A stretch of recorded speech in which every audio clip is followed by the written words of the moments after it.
It's 3 p.m. though. Code review time is over. We've come to a conclusion. The work's good. Regression test passed. So if I were a normal developer, I may just get back to coding. But being a lead, I'm going to have some additional responsibility when it comes to helping quantify and discuss work so that other developers can do it. This is always going to revolve around some sort of work tracking system. Please don't run projects out of a spreadsheet. There's no need for that.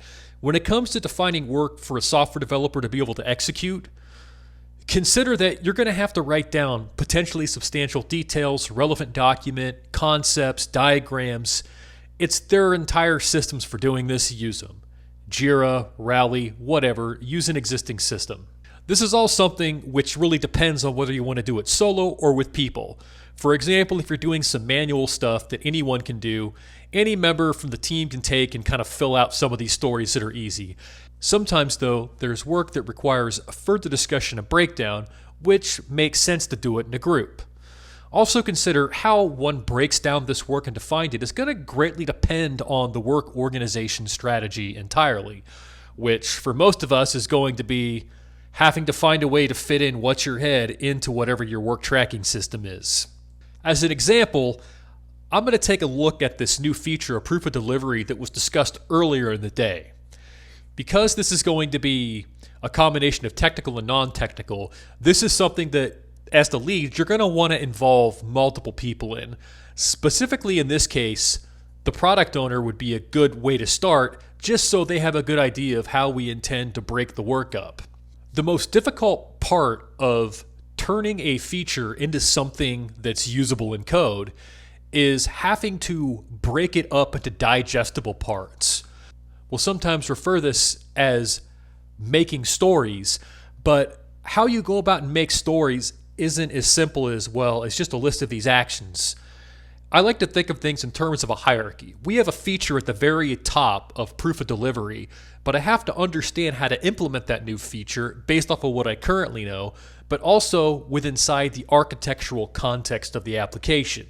In this case, the system in question, any system in question, is going to have some sort of architecture.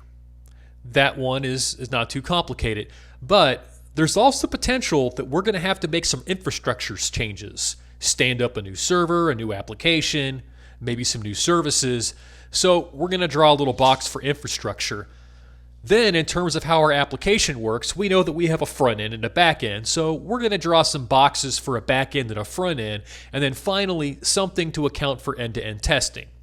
What we've really done, though, is we've broken apart a feature into sub-features, or sometimes you can call these epics. The real important part is we're just trying to group work together so we can further discuss what needs to be done. When going through and saying, okay, we know what the feature is going to break into these epics. What work has to be done to complete each of these? This is going to be more nuanced, because also consider at the moment, we don't have all the information we need to be able to do this. We'd like to do something called stubbing, where you just define a title of the work item or story, and maybe give it a little bit of description, and it serves as a placeholder. So in the case of kind of going through this one epic by epic, let's start with architecture. What do we know? Well, we do know that it involves a vendor, and that we're going to have to figure out architecturally what are the vendor capabilities. I may have to even call and talk to someone depending on what documentation is available. So I can sit down and I can define what that work looks like pretty easily. However, the result of that work leads to all sorts of other work. It may involve some architecture changes. Those changes are going to have to be reviewed. And so I'll stub those stories out, but I really don't know what needs to be proposed or what needs to be reviewed. And additionally, if it's complicated enough, I may go as far as having to conduct a proof of concept or a POC. So I'm going to put that out there with a question mark saying I may need this. For infrastructure, I have no idea what I need. I'm not even going to bother stubbing a story right now because it's entirely dependent on the architecture. When it comes to backend, though, I know some potentials. I may have to stand up a new application to deal with the purchase order. I may have to stand up another endpoint to be able to accept the image. It's, again, going to depend on what the architecture is. What I do know more about, though, is that there's a current behavior for invoice details that I'm going to have to change to include these new images. From a front-end perspective, I do have enough information to be able to go ahead and define this work. Because from a front-end perspective, I know that I have an existing screen. I want to display some new information, new images on those screen, and that screen or view gets all of its information from that invoice endpoint. So I can make the assumption here, I'm going to add some new data to the invoice endpoint.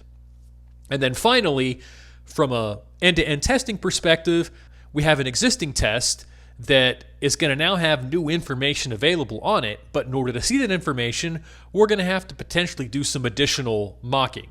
So now that we have a good idea of what the hierarchy of work's going to look like, let's look at a couple examples of how we would define this work.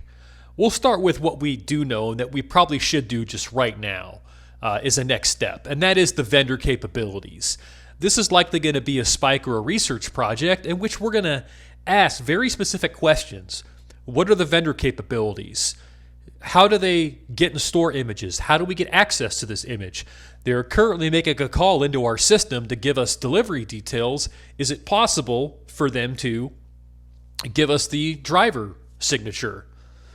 And then the answers to that question will lead to the proposal. Or consider that if the vendor in question doesn't even have this capability, this feature is not possible. Full stop. We can't do this. We'll have to ask the vendor to add this capability, which is not going to be overnight or even within a month.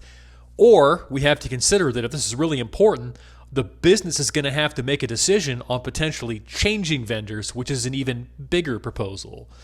So this is going to be pretty important. As the lead, we're probably going to want to take this on. Now, another story that we know we have enough information about, someone else can do. A real important part of story writing is that anyone should be able to do it. And you definitely don't want to rely on a single person to write all your stories because that person's going to become overwhelmed pretty quickly. So in this case, since we're talking about changing the invoice view, it would make sense to have someone from the front-end perspective take this on. It's an existing view. It assumes it's just going to call the existing endpoint and have new data in it.